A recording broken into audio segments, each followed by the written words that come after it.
इतनी इस कथा से आप ये समझिए कि यदि अपने भाइयों का अधिकार छीन कर अपने बच्चों को देना चाह रहे हैं तो अधिकार छीन लोगे, पर छीना हुआ वह अधिकार आपका सर्वनाश ना कर दे तो आप कह देना, मैं लिखित में आपको कह सकता हूं, आप किसी का हक खाओगे, खा लो अपने भाई का, खा लो अपनी भौजाई का हक, खा लो अपने छोटे और बड़े भाई का हक, खा लो पड़ोसियों का हक, तुम्हें अभी मजा आएगा ना चोरी करने में, खाने में, पर वह जो तुम खा रहे हो वह तुम्हारा सर्वनाश करेगा। मरोगे तो कोई रोने वाला नहीं बचेगा। अभी सुनना आगे यही होगा। इसीलिए जो खुद की कमाई है ना, जो खुद का है, उस पर आनंद से जिया करो, आनंद से रहा करो।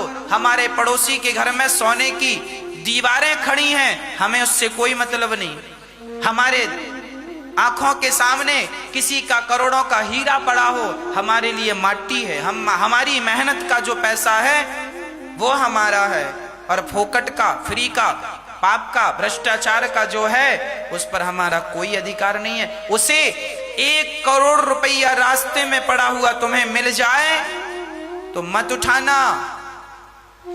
1 करोड़ रुपया तुम्हें कोई गलत ढंग से दे तो मत लेना, क्योंकि 1 करोड़ लेने के बाद वह 1 करोड़ तुम्हारी जितनी शांति है वो शांति भी लेकर चला जाएगा।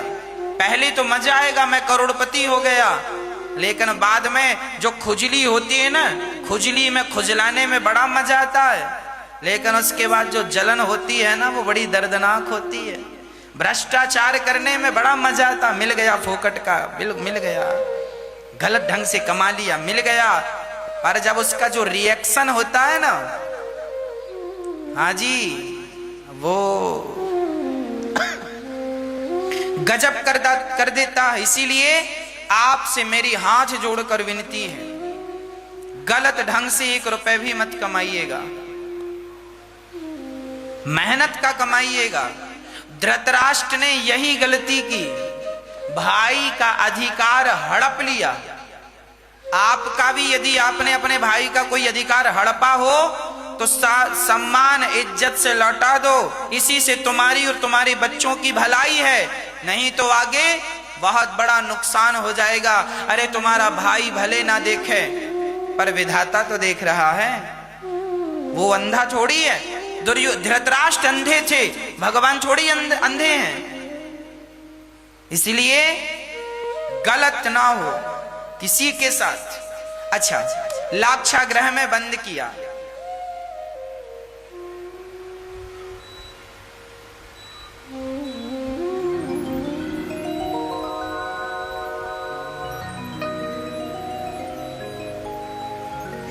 लाक्षागृह में बंद किया।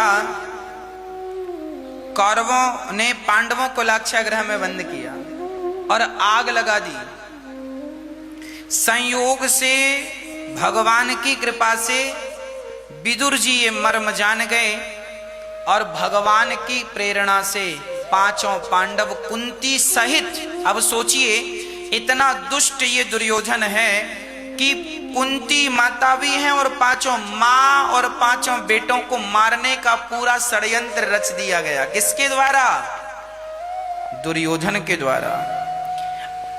अब जब दुर्योधन के द्वारा षड्यंत्र रचा गया और लाक्षागृह में आग लगाई तो पांडव नीचे से निकल के भागे गुफा से, और वहां पर 5 लोग सचमुच जलकर मर गए, है ना। तो हल्ला यही फैल गया कि पांडव मर गए। अब तो इन लोगों ने बड़ी चैन की सांस ली। धृतराष्ट्र तो दिखाने में बहुत रोए, मेरी कुंती चली गई, मेरे बच्चे चले गए, पर अंदर बड़े प्रसन्न थे। ठीक मर गए, ठीक मर गए, ठीक मर गए, हमारा तो रास्ता साफ हो गया, साफ हो गया। पर ऊपर से रो रहे हैं, अंदर से खुश है। दुर्योधन बड़ा खुश, फूला नहीं समा रहा कि पांडव मर गए, पांडव मर गए। अब देखिएगा, दूसरों को मारकर जिंदा जलाने का प्रयास किया। अब किसी आदमी को आप जिंदा जलाएं और उसकी संपत्ति से आप कहें कि संपत्ति, हमने इस संपत्ति के असली मालिक को जिंदा जला दिया और ऐ संपत्ति अब तुम हमें सुख दो, क्या ऐसी संपत्ति तुम्हें सुख देगी?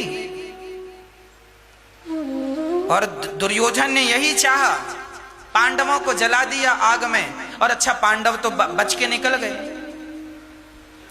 पर इन्हें लग रहा है कि मर गए मर गए। इन लोगों ने तो तेरही वेरही भी कर ली, पांडवों की तेरही भी कर ली, कुंती की तेरही भी कर ली। वो बड़े खुशी मना रहे हैं, ठीक मर गए ठीक मर गए।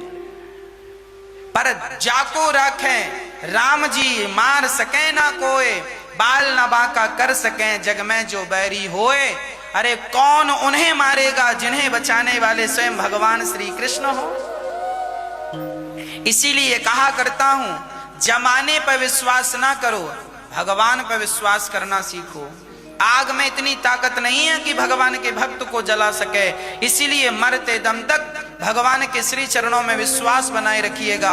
लाख दुश्मन आपके साथ आपको मारने का प्रयास कर रहे हो, लाख दुश्मन एक तरफ और मेरे श्री कृष्ण की कृपा एक तरफ। इसीलिए केवल विश्वास, विश्वासो ही फलदायक मंत्र जाप मम दृढ़ विश्वासा।